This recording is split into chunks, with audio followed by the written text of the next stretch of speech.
Quero aproveitar e cumprimentar os irmãos com a graça e a paz do Senhor Jesus. Estamos muito felizes de ver cada um dos irmãos retornando para a caminhada presencial. E eu quero te convidar a abrir a tua Bíblia em Atos dos Apóstolos, capítulo de número 17, versículo de número 28.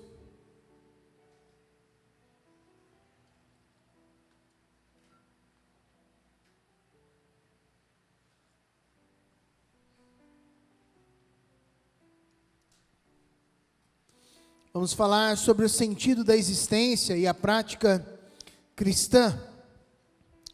Falar sobre isso é muito salutar, queridos, ainda mais em tempos como estes, em que é muito comum nós encontrarmos pessoas que procuram o sentido de existir das mais variadas formas.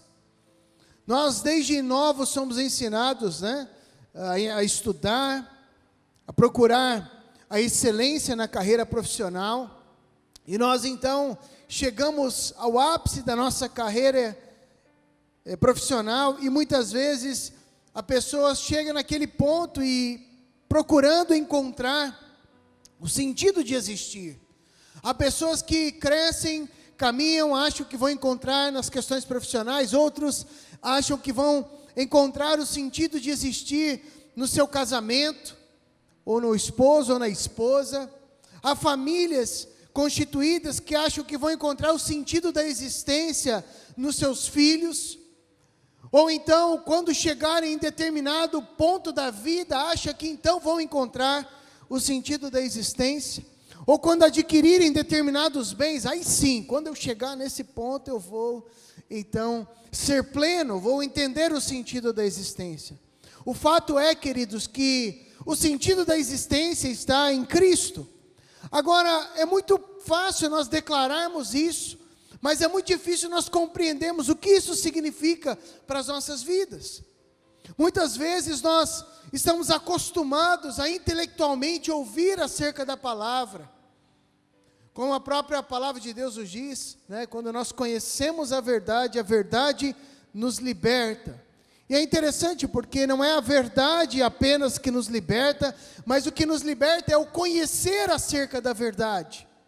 E essa expressão conhecer, no sentido original, é conhecer como o marido conhece a esposa, no sentido das relações sexuais. Não significa que nós vamos ter relacionamento a esse ponto com Cristo, porque Cristo é verdade, mas significa de conhecer profundamente a Cristo. Então, quando nós ouvimos, o sentido da existência está em Cristo, ok. Pode ser apenas uma verdade intelectual. Quando nós falamos acerca do Evangelho e ouvimos a palavra e conhecemos a palavra, pode ser apenas do ponto de vista intelectual. Em que sentido? Eu, por exemplo, nasci num lar cristão, evangélico, protestante, e desde pequeno, intelectualmente eu conhecia a palavra. Ganhava os campeonatos de escola bíblica dominical, conhecia os textos bíblicos, conhecia os personagens da palavra, mas num determinado momento, este conhecimento que eu tinha, ele precisou, querido, se tornar uma experiência com Cristo.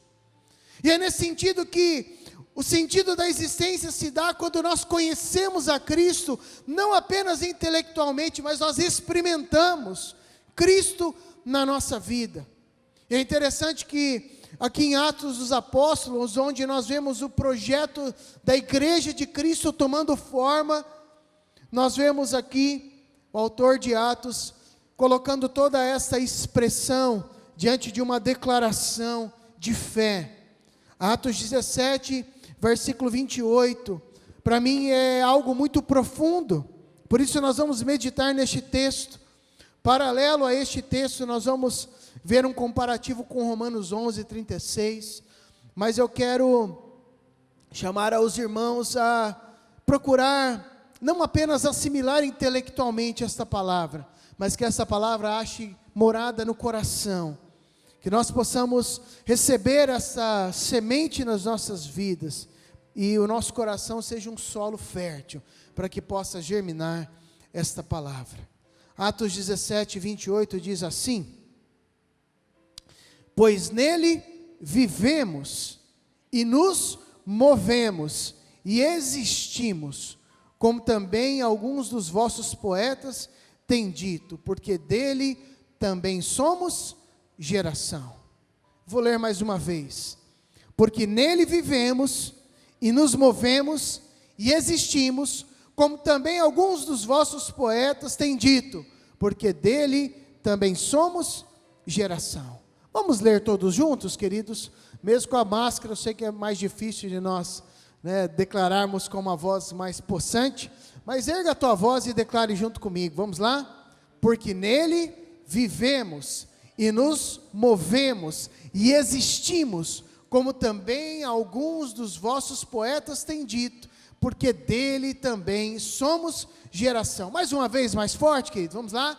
Porque nele vivemos e nos movemos e existimos, como também alguns dos vossos poetas têm dito, porque dele também somos geração. Amados, falar sobre existência, sobre viver, nos mover e existir no Senhor, entender que nós somos geração é algo essencial para a nossa caminhada. Eu estava meditando durante essa semana e refletindo como a fé cristã tem passado por lutas e alguns adversários têm se levantado contra a caminhada cristã. Talvez você nesse primeiro momento pense em alguns adversários externos. Eu entendo que os maiores adversários que nós enfrentamos são internos. O primeiro adversário que nós temos enfrentado a fé cristã é a idolatria às sensações. Muitas pessoas procuram sensações, idolatram sensações. Pessoas que esquecem do caráter da vida cristã, ou esquecem da duplicidade, da dupla essencial, que é a palavra e o poder de Deus, e resumem ou tentam simplificar o poder do Espírito Santo às sensações. E é interessante, queridos, porque a maturidade cristã nos leva a viver além de sensações. Além daquela mera expressão, hoje eu senti o Senhor, hoje eu não senti. Isso é muito perigoso, queridos. Porque quando nós olhamos, por exemplo, no Antigo Testamento, as aparições do Senhor, ou as manifestações da presença de Deus, elas eram muito esporádicas. E as pessoas, elas viviam uma caminhada baseada na experiência real que eles tinham com a lei, com a palavra de Deus. Você pode dizer, pastor, mas nós estamos no Novo Testamento, estamos na Nova Aliança, temos a liberdade, o Espírito Santo está sobre nós, sim, queridos. Mas é interessante que a maior evidência da ação do Espírito Santo na vida de uma pessoa não são as sensações, mas sim uma transformação no caráter, que nós conhecemos como fruto do Espírito. É claro, querido, que nós como brasileiros, as sensações estão no nosso sangue, na nossa pele, mas é muito perigoso nós idolatrarmos as sensações e colocarmos ela acima da experiência real da palavra de Deus. As sensações vão parar, tudo vai passar, mas a palavra do Senhor, ela permanece para sempre nas nossas vidas. Nós também sofremos muito hoje com heresias e falsos mestres, um outro adversário interno, pessoas que se levantam pregando heresias, falando bobagens, e eu volto a dizer que essa dupla infalível, palavra e poder de Deus, é o que pode trazer essa essência para as nossas vidas, essência tal, queridos, que nos previne de cairmos nas heresias e na doutrina dos falsos mestres, falsos ensinos. Por isso entender, queridos, aquilo que nós vamos ministrar hoje é tão importante, mas não apenas entender, assimilar e colocar, trazer para o teu coração isso nessa noite, mas viver a realidade do Evangelho de palavra e poder de Deus. Nós nas últimas semanas temos visto a internet como uma enxurrada de questões, de brigas, de atritos, de debates teológicos, justamente porque tem crescido, não só nas últimas semanas, né? Se a gente for colocar aí na caneta nos últimos anos, nós temos cada vez mais visto pessoas se levantando, até com uma palavra bonita, legal, agradável, mas que quando nós começamos a ver as entrelinhas, ou a analisar muito bem aquilo que está sendo colocado, nós vemos heresias, vemos riscos à fé, perigos contra a genuína vivência do Evangelho. Mas quando nós falamos então do sentido de existir e a prática, ou seja, entendemos o porquê existimos e como isso vai interferir na minha prática cristã, na minha vivência cristã, neste texto nós vamos por partes aqui.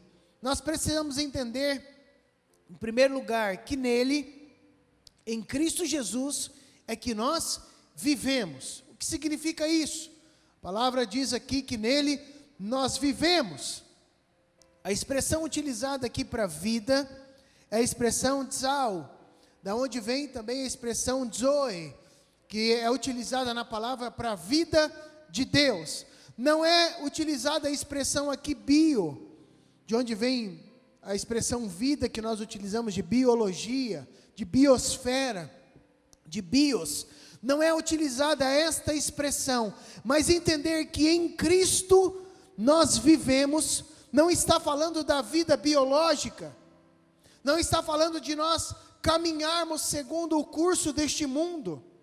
Aqui a expressão do texto diz viver, respirar, estar entre os vivos, faz também essa expressão que faz referência a não inanimado, não morto, gozar de vida real. E aqui é interessante, essa expressão central aqui é a que melhor define, fala de eterno no reino de Deus.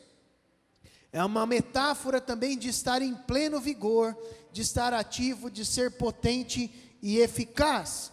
Então note que nós podemos viver a vida biológica, sem contudo desfrutar da vida existencial que nós podemos ter em Deus. Então existir biologicamente não significa que nós existimos em Cristo. Então o fato de nós estarmos frequentando um culto, frequentarmos uma denominação, ou até intelectualmente acreditarmos que Deus existe, não significa que nós vivemos existencialmente em Deus. Não significa que nós estamos respirando espiritualmente. Não significa que nós estamos gozando de uma vida real. Nós podemos sobreviver biologicamente, queridos, e viver até muito bem, sem contudo experimentar aquilo que Deus tem para as nossas vidas. É interessante que o apóstolo Paulo, daqui a pouquinho nós vamos ler Romanos 11, mas Romanos capítulo 12, quando o apóstolo Paulo ele fala nos primeiros versículos sobre o culto racional, sobre nós sermos transformados, não sermos conformados com este século, não termos a forma do mundo, mas sermos transformados por uma renovação mental, para que nós possamos experimentar a vontade de Deus. Ele qualifica a vontade de Deus como boa, como perfeita e como agradável para as nossas vidas. Ou seja, viver a vida de Deus, ou entender como o texto de Atos, que em Cristo nós vivemos, não uma vida biológica segundo o curso deste mundo, mas em Cristo nós podemos ter uma vida abundante, uma vida superior, ou ainda mais, em Cristo, desfrutando da vontade dEle, que é boa, agradável e perfeita. Nós podemos gozar de uma vida real. Significa, queridos, que quando nós gozamos de uma vida segundo o curso deste mundo, ou quando nós olhamos para a vontade de Deus e começamos a achar, a vontade de Deus não é tão boa assim. Eu falava na semana retrasada aos jovens, falando sobre a vontade de Deus, o quanto ela é boa para as nossas vidas, o quanto é gostoso viver na presença de Deus. Porque durante um determinado tempo, as pessoas falavam assim, olha, viver com Deus é ruim, mas é o preço a ser pago. Viver no mundo é uma delícia. E quando na verdade nós compreendemos a nossa existência e vivemos em Cristo, a nossa mentalidade é renovada, queridos. Eu sou um jovem de 37 anos, e falar da minha juventude, pastor, o senhor não passou por lutas na sua juventude? Claro que eu passei, queridos, como todo jovem passa. Mas dizer para mim que a minha vivência na igreja foi ruim, jamais, queridos. Os melhores momentos da minha vida eu vivi na igreja, em acampamentos, em momentos de celebração, ministrando, queridos, saímos tocar junto com irmãos no ministério de música da igreja, em tantos lugares. Viver com o Senhor é maravilhoso. Agora, o problema é quando nós estamos vivendo biologicamente apenas, temos um entendimento apenas meramente intelectual acerca de Cristo. Então o homem natural não consegue discernir as coisas espirituais. Agora, quando nós experimentamos a vida em Cristo, sim, é uma vida de transformações da nossa vida, é uma vida onde nós lutamos contra a carne, mas dizer que viver em Cristo é ruim, queridos, isso é uma mentira, porque viver em Cristo é desfrutar de algo superior para as nossas vidas, algo que mundo nenhum pode dar, algo que dinheiro nenhum pode comprar. Somente a vida em Cristo, a Zoe, a vida de Deus, pode trazer esse gozar de uma vida plena, vida real, uma vida que não acaba com a morte, mas uma vida que continua pela eternidade, diante da presença do Senhor. Viver a vida de Deus significa estar pleno, viver em pleno vigor, viver ativo na presença do Senhor, mas significa também sermos eficazes. Ou seja, viver em Cristo. O que isso tem a ver com a prática cristã? A pessoa que vive em Cristo, que compreende, nele eu vivo, é uma pessoa que tem eficácia na vida cristã. Dizer que nós vivemos com Cristo e nós não vivemos a prática do Evangelho, queridos, é uma coisa incoerente. Quando nós falamos de viver o Evangelho, implicitamente está não apenas o frequentar um culto público, mas está implícito a vivência do Evangelho, dia após dia. Eu vivo o Evangelho, viver em Cristo, nele eu vivo. E isso implica que eu vivo Cristo no meu relacionamento conjugal, eu vivo Cristo na minha família, no meu relacionamento com os meus filhos, eu vivo Cristo no relacionamento com o meu próximo, e eu vivo Cristo até no meu relacionamento com inimigos. Eu oro por aqueles que me perseguem, eu busco ao Senhor para que eles também sejam alcançados. Romanos 11:36 diz: porque dele, e por meio dele, e para ele, são todas as coisas. A ele, pois, a glória eternamente. Amém. Ou seja, viver nele é entender que dele procedem todas as coisas, que dele tudo vem. Viver em Cristo, queridos, é ser uma nova criatura, é entender que já não sou mais eu quem vive, mas é Cristo que vive em mim e eu vivo nele. É interessante porque isso tem muito a ver com aquilo que o próprio Cristo dizia: eu estou no Pai e o Pai está em mim, né? E se vocês estão em mim, vocês também estão no Pai e guardam os meus mandamentos. Ou seja, viver em Cristo é algo fantástico, é algo tremendo para as nossas vidas, mas é compreender que tudo vem do Senhor. Ou seja, não há outro lugar melhor para eu estar do que guardado em Cristo Jesus, porque tudo vem dele. Agora, a consequência continua nos mostrando que há prazer quando nós vivemos a realidade eclesial. O Salmo 122:1 diz: alegrei-me quando me disseram, vamos à casa do Senhor. E é interessante que muitos salmos de romagem eram salmos de peregrinação, salmos escritos para eles declararem enquanto eles estavam em viagens pelo deserto até chegar ao templo para adorar, ou eles saíam, né, para suas atividades. Então, quando eles estavam retornando de viagem, eles estavam declarando cânticos, e os cânticos de romagem sempre eram cânticos que faziam referência à alegria, ao prazer de estarem no templo adorando ao Senhor. Ou seja, viver em Cristo, querido, desfrutar da vontade dEle, que é boa, agradável e perfeita, traz essa vida prática de amor uns para com os outros. Isso também se reflete na nossa vida eclesiástica, onde nós estamos alegres, felizes, por podermos estar juntos na casa do Senhor. Nós estávamos aqui, antes de iniciar a celebração comunitária com os irmãos, ali aqui na salinha do louvor, conversando algumas questões e conhecendo um pouquinho mais uns aos outros. E minha filhinha, sempre que ela vem, ela chega e vai lá cumprimentar, né? E ela chegou lá e fez assim: ai, Falei, que linda que você está, filha, como que você está? Bela, né?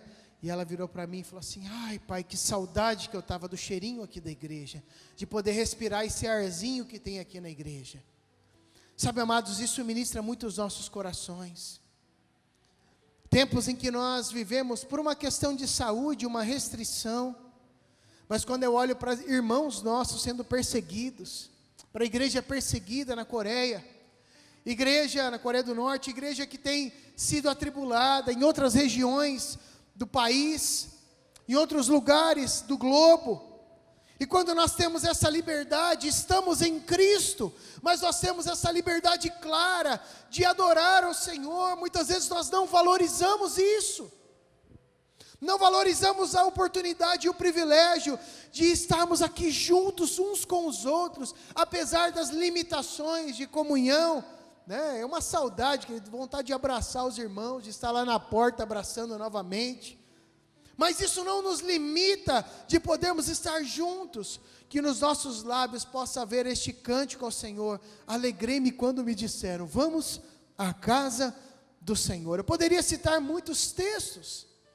para nós entendermos que em Cristo nós temos vida, e vida em abundância. Mas em segundo lugar, o texto de Atos, versículo 28, também diz que em Cristo nós nos movemos, nele vivemos e nos movemos. Isso aqui é fantástico, a expressão nos mover aqui, kineo, significa fazer ir, colocar em movimento, ser movido, significa também daquele movimento que é evidente na vida. Isso aqui é muito interessante, queridos. Uma vez que nós vivemos em Cristo, nós começamos a nos mover, como aquele aleijado que recebe a cura, e ele depois recebe uma palavra de Cristo, levanta-te, toma o teu leito, e vai, e anda. Significa, eu recebo a cura, eu estou em Cristo a partir de agora, mas o que eu tenho que fazer é me mover. Nos mover, fala de dedicação à presença do Senhor, fala de nos colocarmos à disposição de Cristo, fala de nós sermos o braço de Cristo. Eu já preguei isso aqui à igreja, a igreja como o braço de Cristo estendido na sociedade. O Senhor não nos chamou apenas para estarmos aqui frequentando, mas o Senhor nos chama para gerarmos ovelhas. O Senhor não chamou o pastor para reproduzir mais ovelhas, mas o Senhor chama ovelhas a gerarem ovelhas. Nós estamos aqui para cuidar, estamos aqui para fazer a nossa função, para evangelizar. Mas entenda, meu irmão e minha irmã, que uma vez que nós estamos em Cristo, nós também nos movemos por Ele. Nós nos movemos nele, e o Senhor nos chama nessa noite a sairmos das quatro paredes. Talvez você fique preocupado, pastor, mas como nós vamos fazer isso? Antes nós fazíamos isso assim, organizávamos um grande evento e as pessoas vinham, mas agora nós temos a pandemia. Sim, de que forma nós vamos então nos mover em Cristo? É um a um, é nós sermos instrumento de testemunho de Cristo, uns para com os outros. É você chegar para o teu vizinho e ser um instrumento de Cristo, é ser um instrumento de Cristo no teu trabalho, é se mover em Cristo com os teus funcionários, é se mover em Cristo dentro da tua casa, se ela ainda não foi alcançada por Ele. Romanos 11:36, há também uma segunda parte, né? Porque dele, mas por meio dele, Ele é o nosso motivo, Ele é a nossa razão. Ou seja, nós estamos em Cristo, somos feitos nova criatura, mas agora não só estamos nele, mas Cristo passa a ser o motivo e a razão pelo qual nós nos movemos. Nós estamos caminhando aqui, queridos, não para ganhar o mundo inteiro e acabar perdendo a nossa alma, mas a partir de agora nós nos movemos por intermédio de Cristo. É porque Cristo, Ele é a razão da nossa vida, Ele é o motivo da nossa existência. Nós olhamos para o nosso vizinho e exalamos o bom perfume de Cristo, porque Cristo é tudo na nossa vida. Nós olhamos para a pessoa que está ao nosso redor, e estamos conversando sobre coisas da vida, mas naturalmente a presença de Cristo exala, o perfume de Cristo exala das nossas vidas, porque Ele é a razão da nossa vida. Nós fomos alcançados por Cristo e agora já não há mais sentido na nossa vida se não for Cristo em nós. Por isso muitas vezes nós não conseguimos compreender irmãos nossos que são assassinados por causa do Evangelho. Talvez você ouça essa mensagem e ache ela um pouco radical. Eu, na minha tenra juventude, na adolescência, eu ouvia testemunhos de irmãos nossos que eram colocados em campos de concentração, irmãos nossos que tinham as suas unhas arrancadas, os seus olhos furados para negar a Cristo. E eu confesso que em alguns momentos eu achava que era muito esperto e inteligente. Eu dizia, mas por que eles não falam ali, né, aquilo que eles querem ouvir, depois eles saem dali e continuam pregando o Evangelho, qual o problema? Vai ficar lá só para o cara torturar e arrancava uma unha, você nega Jesus? Não, não nego, tira outra. Para que tudo isso? E à medida que eu fui me aprofundando na experiência com Cristo, eu acabei me tornando um desses, que não questiona mais o porquê isso, mas que entende que Cristo é a razão da minha vida, é a razão do meu viver. Pastor, o senhor nunca passou por isso? Realmente eu nunca passei, querido, e eu espero que nós nunca passemos isso, mas que nós olharmos para os nossos irmãos sendo perseguidos, isso possa gerar em nós no mínimo um questionamento: será que eu realmente estou em Cristo? Um outro questionamento: será que Cristo é a razão do meu viver? Possa gerar um terceiro questionamento: será que em Cristo eu existo, eu sou? Cristo é a essência, é a existência da minha história? Ou será que eu estou apenas participando de um momento legal, agradável? Ou será que se hoje se instaurasse uma perseguição religiosa velada aos cristãos, eu iria até as últimas consequências por Cristo? Não é uma pergunta fácil de responder, mas a reflexão sobre ela já traz algumas riquezas para as nossas vidas. Entender que em Cristo nós existimos, nós somos, porque nele vivemos, nos movemos e existimos. Viver em Cristo, nos mover em Cristo, Cristo é a razão do meu movimento, da minha caminhada, mas entender a existência, e aqui essa expressão no original grego, esmen, é justamente a primeira pessoa do plural do verbo ser. Fala de algo muito profundo, nós existimos em Cristo. E ele completa com a expressão, porque dele também somos geração. E a expressão aqui, geração, de onde vem genos, significa raça, tribo, nação, família. Fala da nacionalidade, da descendência de uma pessoa em particular. Ou seja, aqui o sentido deste texto é que em Cristo eu me torno uma nova nação, uma nova pessoa em particular, um novo indivíduo com uma nova natureza, de um novo tipo, de uma nova espécie. Ou seja, viver em Cristo, nos mover em Cristo, mas ser em Cristo, me faz uma nova pessoa completamente diferente. Eu tinha uma expressão que eu utilizava, eu falava assim: nossa, aquele menino é tão bom, só falta Jesus. Nunca mais eu disse isso, porque sermos bons nunca seremos o suficiente, porque a nossa natureza, ela é depravada, ela é perdida, mas nós só podemos ser algo diferenciado, quando nós entendemos que em Cristo, nós somos uma nova geração, um novo povo, um novo indivíduo, com uma natureza totalmente diferenciada. É aquilo que o próprio Cristo disse para Nicodemos: você precisa nascer de novo. O que precisa mudar na tua vida não é a tua estética. Você não precisa fazer uma reforma externa, Nicodemos. O que precisa acontecer com você, mesmo você sendo um religioso de alto escalão, mesmo você conhecendo a lei e os profetas, mesmo você sendo judeu de nascimento, mesmo você sendo muito bem conhecido e um homem de uma ótima reputação, tudo isso é muito legal, Nicodemos, mas o fato é que você precisa nascer de novo. Você precisa nascer novamente. Ou seja, você precisa nascer de uma natureza nova, nascer do Espírito, de um novo tipo, uma nova espécie. Você precisa passar por uma transformação que vem de dentro para fora. Entender que nele existimos é entender que nós não somos mais nós que vivemos, mas é Cristo que vive em nós. É entender que nós já estamos crucificados com Cristo. E o viver que vivemos, não vivemos mais pela carne, mas vivemos por intermédio do Espírito, por intermédio de Cristo Jesus.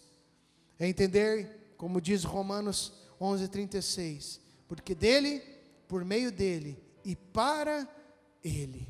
O sentido da existência está em compreender que vivemos com a vida que vem de Cristo. A razão da nossa vida é Cristo, é por meio dele, mas nós vivemos também para ele. Para ele são todas as coisas, a ele, pois, a glória eternamente. Amém. 1 Pedro 2,9 diz que nós somos, vós, porém, sois raça eleita, sacerdócio real, nação santa, povo de propriedade exclusiva de Deus, a fim de proclamardes as virtudes daquele que vos chamou das trevas para a sua maravilhosa luz. Raça eleita, sacerdócio real, poderia pregar sobre cada um desses itens, nação santa, povo de propriedade exclusiva de Deus, tudo isso é maravilhoso, mas há um fim. O fim não é em si mesmo, mas o fim é proclamardes as virtudes daquele que vos chamou das trevas para a sua maravilhosa luz.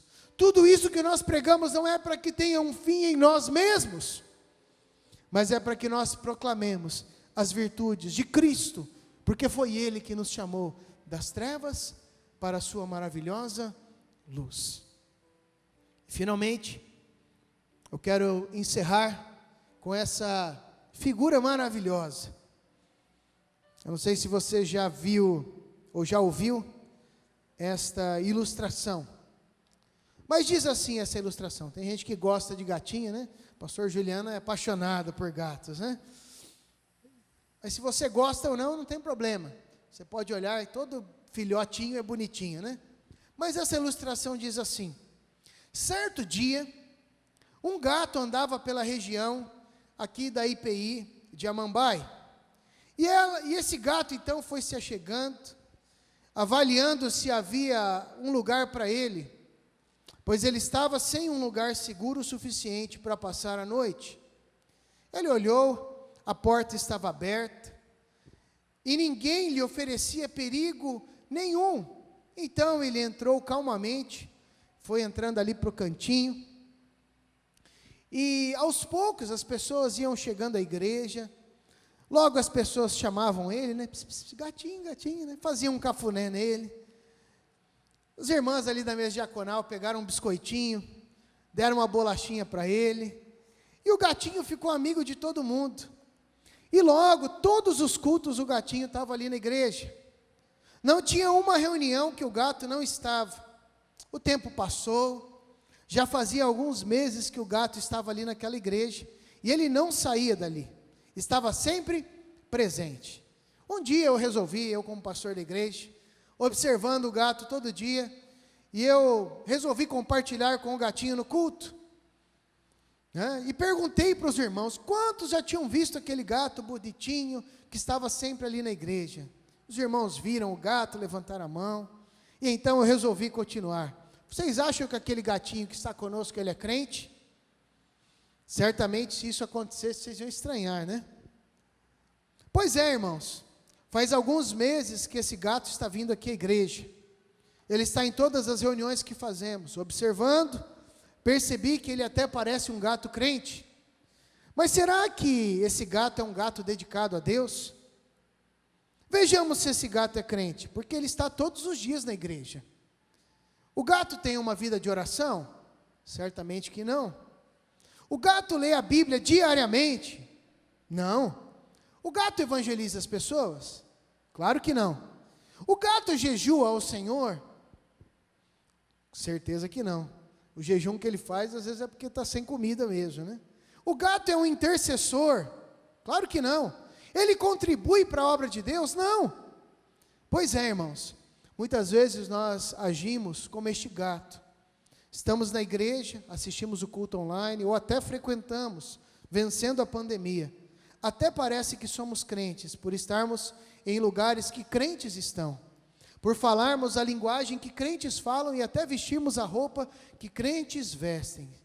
Mas a pergunta, será que nós somos crentes dedicados ao Senhor, ou somos apenas como gatos que parecem crentes?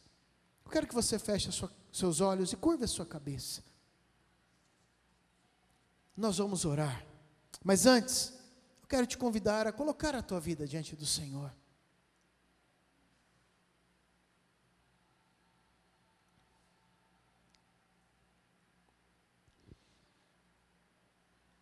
Você é um gato crente?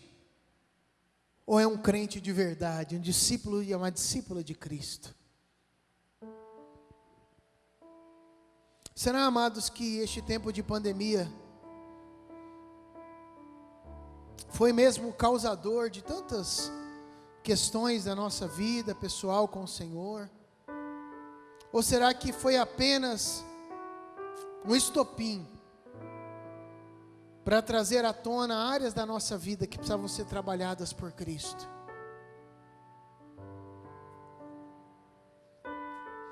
Muitas coisas nós acreditamos e jogamos na conta da pandemia, e certamente tem a sua luta e a sua dificuldade, queridos. Problemas de saúde, problemas de adequação social. Mas daí nós irmos até o ponto de dizer que a pandemia atingiu a fé,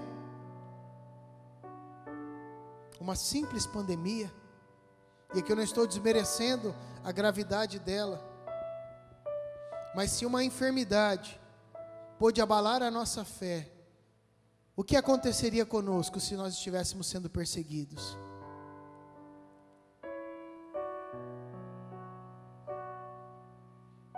Nessa noite o Senhor nos chama a entender e viver esta realidade de que o Senhor é tudo para a nossa vida, porque nele nós vivemos, nele nós somos, existimos. Ele é a razão da nossa vida, da nossa história. E não há outra realidade, querido, senão assumir essa responsabilidade desta nova vida com o Senhor. E esta palavra não vem para te desencorajar a estar no templo conosco. Pelo contrário, o templo, querido, ele é a consequência, é o último estágio, onde nós estamos juntos aqui, gratos ao Senhor, estamos cultuando como comunidade de fé, em comunhão uns para com os outros. É um tempo de celebração, mas a vivência cristã, ela é dia após dia, é no meu tempo de oração, é no meu tempo de jejum, é no meu tempo de meditação na palavra, é no meu tempo de pregação do Evangelho para aqueles que estão ao meu redor. E o Senhor nos chama nessa noite a retomarmos muitas coisas que foram deixadas de lado, a corrigirmos rotas, para que não sejamos apenas frequentadores, mas que nós sejamos realmente envolvidos com a causa do Evangelho. E eu te convido a fazer isso, não por minha causa, querido. Eu sou limitado, eu sou passageiro, mas o Senhor nos chama a fazer por causa dEle, porque dEle, por meio dEle e para Ele são todas as coisas. Não se envolva com a Igreja Presbiteriana Independente por causa do pastor Tiago, por causa do pastor Juliano, por causa deste ou daquele, mas se envolva por causa de Cristo. Pregue o Evangelho por causa de Cristo. Viva a realidade uns para com os outros, o amor fraternal, sigam a paz, não por minha causa, mas por Cristo. É por Ele que nós vivemos, só assim, queridos. entenderemos e poderemos viver um evangelho alicerçado na rocha. Vamos resistir a pandemias, a perseguições, somente entendendo que a nossa existência está em Cristo, é que poderemos ter uma prática cristã genuína e fiel ao Senhor. Por isso eu quero te convidar a se colocar em pé e orar juntamente comigo, querido, apresentando as nossas vidas diante de Cristo. Senhor Deus, nós te louvamos porque a Tua palavra é viva, e em Ti nós temos uma transformação. Quando nós ouvimos a pregação da Tua palavra, fomos transformados, impactados, e hoje nós podemos ter uma nova vida, uma vida abundante em Ti. Eu te louvo, Senhor, porque nós podemos ter em Ti a razão para as nossas vidas, a razão de viver. Não vivemos mais, Senhor, por coisas passageiras, não somos mais motivados por coisas que a traça e a ferrugem pode corroer, mas o Senhor é a nossa motivação, o nosso prazer está no Senhor. E eu te louvo, Senhor, porque o sentido da nossa existência está em Ti. Somos feitos, ó Deus, uma nova pessoa, de uma nova nacionalidade. O nosso lugar não é aqui, Senhor, a nossa nacionalidade é celestial. Nós não fomos, ó Deus, criados para a morte, mas para a eternidade junto do Senhor. E em Ti nós podemos vivenciar e desfrutar dessa nova existência, Senhor.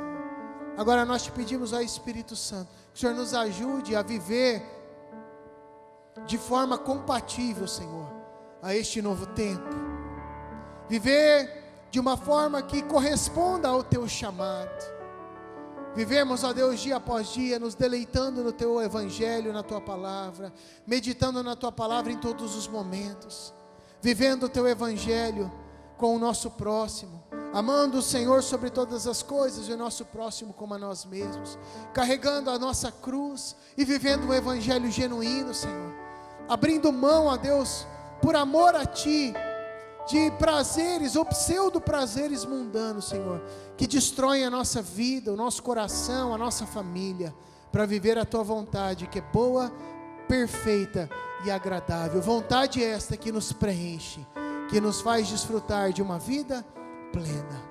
É isso que nós queremos para a nossa vida, e é isso que nós oramos e pedimos nessa noite, em nome de Jesus. Amém e amém. Vamos dar uma salva de palmas ao Senhor, queridos. Vamos estender as nossas mãos. E agora, amada igreja, que a maravilhosa graça do nosso Senhor Jesus Cristo, que o perfeito amor de Deus, o nosso Pai, que a comunhão e as consolações do Espírito Santo repousem sobre a vida dos irmãos e sobre todo o povo de Deus em toda a terra, hoje e sempre. Amém e amém. Que Deus te abençoe, meu irmão, minha irmã. Vai na graça e na paz do Senhor Jesus.